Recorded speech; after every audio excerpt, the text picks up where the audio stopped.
Democratic strategist Julian Epstein and Republican strategist Alex Conant both join us. Gentlemen, good to see you. I want to start with just a quote here from McChrystal as we read it today in the Washington Post. He states emphatically, failure to gain the initiative and reverse insurgent momentum in the near term, the next 12 months, while Afghan security capacity matures, risks an outcome where defeating the insurgency is no longer possible. Alex, what do you make of that? Do we need more troops? And if so, how many more? Well, that's clearly what the military is asking for, is more troops. And the administration has had this report now for 3 weeks, and I think it's curious that we're just finding out about it now. The president has kept saying, that he's kept kicking the can down the road on Afghanistan. All summer he virtually ignored the war, went months without speaking about it. And now when the elections didn't go well there, the military is saying they need more commanders. He's finding he doesn't have enough political support within his own party, within Congress, to necessarily deliver the additional troops and long-term commitment that's needed there. He's in a real pickle, and I would argue this is one of his own making, since he ignored the war for so long this summer. Well, let me play another soundbite from the president talking about strategy specifically in Afghanistan on Meet the Press. I'm not interested in just being in Afghanistan for the sake of being in Afghanistan. And until I'm satisfied that we've got the right strategy, I'm not going to be sending some young man or woman over there beyond what we already have. Julian, it sounds that the president is pretty clearly shifting the debate here. He's not so much focused on the numbers. We know we'll have 68,000 troops in Afghanistan by the end of the year. He's not talking, though, about whether he'd add more. Now he seems to be shifting the debate to strategy. What exactly is our strategy? What is our end game? Well, the most important problem that we've had is that the Afghan government has been riddled with corruption, and the prison system in Afghanistan has been a breeding ground for insurgent terrorism. So I think that the Iraqi war bogged down the Bush administration for 3 or 4 years, starting 2003, 2004. But there are some very important differences.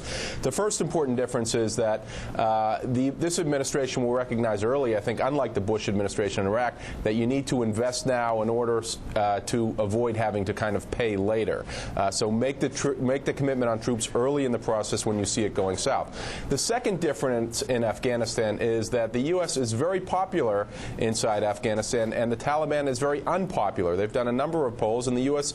has a favorability rating of anywhere from 60 to 80%, and the Taliban about 10%. That's very important because you need to be able to build on popular support and win the hearts and minds of the local people. The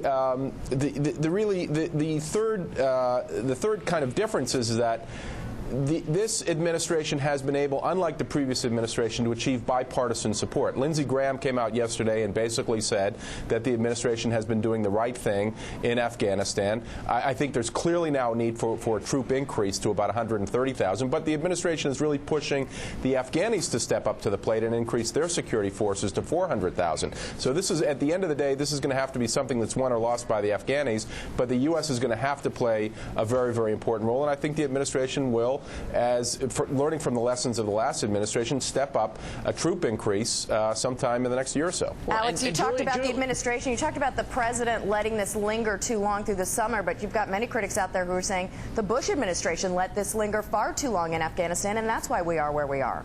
Well, we are where we are, so we should debate what we should be doing going forward. And as Julian said, there is bipartisan support, especially amongst Republicans, have been very supportive of the president's strategy to date. It's the Democrats in Congress that are beginning to peel off, saying that they aren't going to support more troops. You have really important Senate Democrats like Senator Levin saying he doesn't necessarily support more troops. That's a failure of presidential leadership. When the head of the president, but if the president is saying that he believes that maybe we need to shift strategy, then that's not necessarily a failure, well, is again, it? But why all the indecisiveness? This is not a surprise. I mean, months ago, we could see the trajectory of this war, that more troops were going to be needed, and now we have a president who has had this report for 3 weeks now, saying he's going to continue to study it. And is this indecisiveness, Julian, or is this the administration trying to make a thoughtful decision on a very difficult issue here? I think. I mean, I don't know about it. I'm not sure to what extent Alex has had much experience on Capitol Hill, but the idea of the 3-week delay is to let the committees of jurisdiction review the report and to allow on a bipartisan basis members of Congress to offer their comments.